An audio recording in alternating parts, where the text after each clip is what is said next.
మనం మన ఈ మధ్య మనం ఒక న్యూస్ చూద్దాం. ఇది కర్ణాటక ప్రభుత్వం ఆర్ఎస్ఎస్ కార్యక్రమాన్ని గవర్నమెంట్ సంబంధించిన స్థలాల్లో నిషేధించింది అని విన్నాం. సిద్దిరామయ్య గారి ఈ యొక్క అతిథుడికి చర్య కాంగ్రెస్ పార్టీ మీద తీవ్ర ప్రభావం చూపిస్తుంది. ఇది తెలంగాణ, ఆంధ్రప్రదేశ్ లాగా కాదు. కర్ణాటకలో చాలా అవేర్నెస్ ఉంటుంది. అక్కడ హిందూ అవేర్నెస్ ఎక్కువ, హిందూ ఫీలింగ్ కూడా ఎక్కువ, అక్కడ ఆర్ఎస్ఎస్ కార్యక్రమాలు కూడా ఎక్కువ.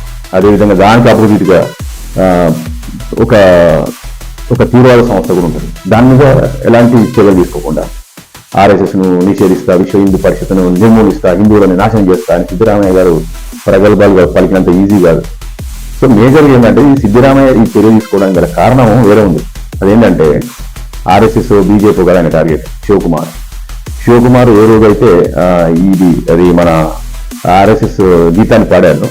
సిద్ధరామయ్య గారు ఆయన ఎర్లీ టైమ్స్ లో ఆర్ఎస్ఎస్ లో పనిచేశాడు. సో ఆర్ఎస్ఎస్ స్లోగన్ ఆయనకు వచ్చు, అది పాడాడన్నమాట. అందరితో పాటు ఆయన కూడా పాడడం వల్ల రాహుల్ గాంధీ గారికి ఆర్ఎస్ఎస్ అన్న, విశ్వ హిందూ పరిషత్ అన్న, తర్వాత ఒక హిందూస్ అన్న కొంచెం ద్వేషభావం ఉంది. సో ఆయన దగ్గర మంచి మార్కులు సంపాదించారంటే ఆయన శివకుమార్ మీద రిజైన్ తీసుకోవాలంటే శివకుమార్ ని ఎక్కడ లాక్ చేస్తాడు? శివకుమార్ హిందూ ఫీలింగ్ ఉంది, శివకుమార్ ఆర్ఎస్ఎస్ సంబంధించిన వ్యక్తి అని ప్రూవ్ చేసే ఉద్దేశంలో ఆర్ఎస్ఎస్ ని బ్యాన్ చేశారు. సో ఈ విధంగా శివకుమార్ కు బెస్ట్ అవుతుంది. ఒకవేళ శివకుమార్ గారు ఆ పార్టీలో ఉన్నా లేకపోయినా సిద్ధరామయ్యకి ఇది ఒక మైనస్, ఆ ప్రభుత్వానికి కూడా మైనస్. మీరు చేయాల్సిన పనులు తప్పించి ఈ పనికి వల్ల పనిచేస్తారు. నిజంగా ఆర్ఎస్ఎస్ ఒక దేశ వ్యతిరేక కార్యక్రమం పాల్గొంటుందంటే ఆర్ఎస్ఎస్ ప్రోగ్రామ్ లైవ్ పెడతారు కదా, అక్కడెక్కడ కూడా ఈ దేశ వ్యతిరేక వాక్యాలు చేయరు. పాకిస్తాన్ జిందాబాద్ అంటారు ఆర్ఎస్ఎస్ లో, భారతమాత జయ అంటారు. ఈ భారతమాత జయ అనే స్లోగన్ ఎవరు క్రియేట్ చేసి? కాంగ్రెస్. అంతేందుకు నిజాం కాలంలో స్వామి రామానంద తీర్థ్ అని ఒక కాంగ్రెస్ నాయకుడు ఇటు మత మార్పు జరుగుతుంటే శుద్ధి కార్యక్రమాన్ని ప్రోత్సహించి చాలా మంది హిందువులని మళ్ళీ స్వధర్మంలో తీసుకొచ్చి, సో ఆయన కాంగ్రెస్ నాయకుడు కాదంటారు ఎప్పటి నుంచి. సో ఇలాంటి కార్యక్రమాలు చాలా జరిగినాయి. సో ఏంటంటే ఆర్ఎస్ఎస్ అనే దాన్ని ఒక బూచిగా చూపించి మత మార్పులు చేయడం ఒకటి, ఆర్ఎస్ఎస్ అనేది మిగతా వర్గాలకు దూరం చేయడం రెండవది. ఆర్ఎస్ఎస్ ఓన్లీ ఇంత హిందువులు ఏం చెప్పారంటే ఆర్ఎస్ఎస్ అది బ్రాహ్మణులకు సంబంధించినది.